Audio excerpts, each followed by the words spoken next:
Ассалаумағалейкум, құрметті қазақ елі, құрметті менің тыңдаушыларым.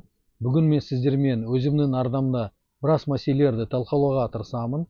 Талқыламас бұрын ең алдымен менің арнама тіркеліп, лайк басу және қоңырау басуды ұмытпаңыздар. Сіздерге лайк басу қиын емес, осы нәтижесінде YouTube менің арнамны дамытады, аудиторияны кеңейтеді.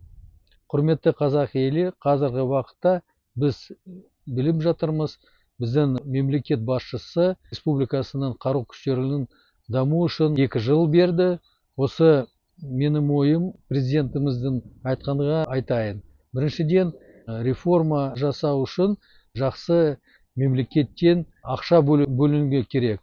Ақша бөлінбесе, осы ешқандай реформа болмайды, тек қана көз бояушылық айтуға болады жасайды.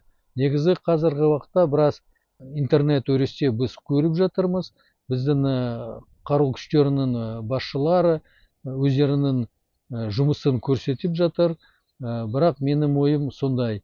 Ешқандай біртеп жасаған жұмыс ешқандай үлкен өзгерістер әкелмейді. Негізі бұл мәселені тек қана ғылым жағынан қарастырып, барлық саясатты қарап, қандай бүгін өтіп жатқан соғыстарда қандай мәселелер бар. Осы мәселелерді қарастырып, біздің біріншіден оқу органдарға, оқу бөлімдерге кіргізіп, сержанттар және офицерлерді дайындап, сарбаздарды дайындап жатқан жерлерде қарастырып, енгізуге керек.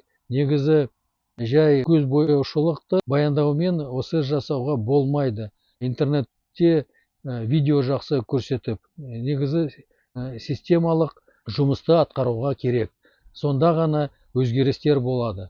Қазіргі уақытта мен Серікбаев Мұхтар Серікұлы, Қазақстан Республикасының әскери ғылым академиясының президенті, және менің орынбасарым вице-президент Жасузаков Сакен Әділханұлы мамыр айында ұлттық ғылым академиясының бірге жасаған Қазақстан Республикасының ұлттық қауіпсіздік академиясы өздерінің конференция өткізді. Осы конференцияда бір сұрақ қарастырылды. Конференциясының бағдарламасы бұл ұлттық қауіпсіздік теориясы. Сол конференция ұлттық қауіпсіздік теориясы жағынан біраз баяндамаларды тыңдадық.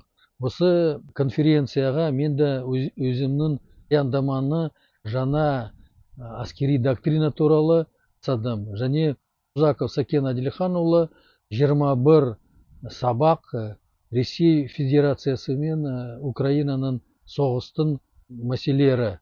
Осы біз өздеріміздің әскери ғылым академиясынан көзқарасымызды осы жағдайға көрсеттік.